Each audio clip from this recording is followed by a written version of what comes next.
ॐ श्री परमात्मने नमः। श्रीमद्भगवद्गीता अतः नवमोऽध्यायः। श्रीभगवानुवाच इदं तु ते गुह्यतमं प्रवक्ष्याम्यनसूयवे ज्ञानौविज्ञानसहितं यज्ञात्वा मोक्ष्यसे शुभात्। ॐ श्री परमात्मने नमः। श्रीमद्भगवद्गीता अतः नवमोऽध्यायः। श्रीभगवानुवाच इदं तु ते गुह्यतमं प्रवक्ष्याम्यनसूयवे ज्ञानौविज्ञानसहितं यज्ञात्वा मोक्ष्यसे शुभात्।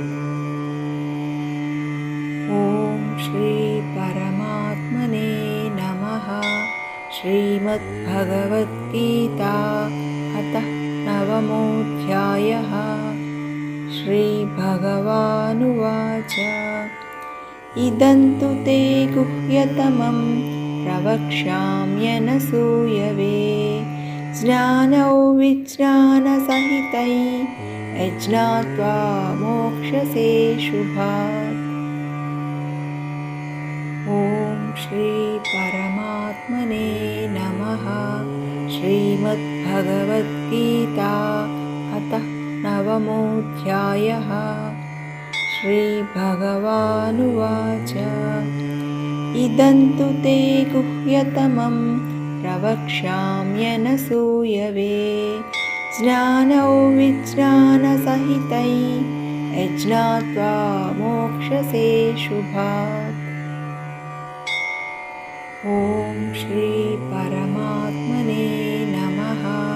श्रीमद्भगवद्गीता अतः नवमोऽध्यायः।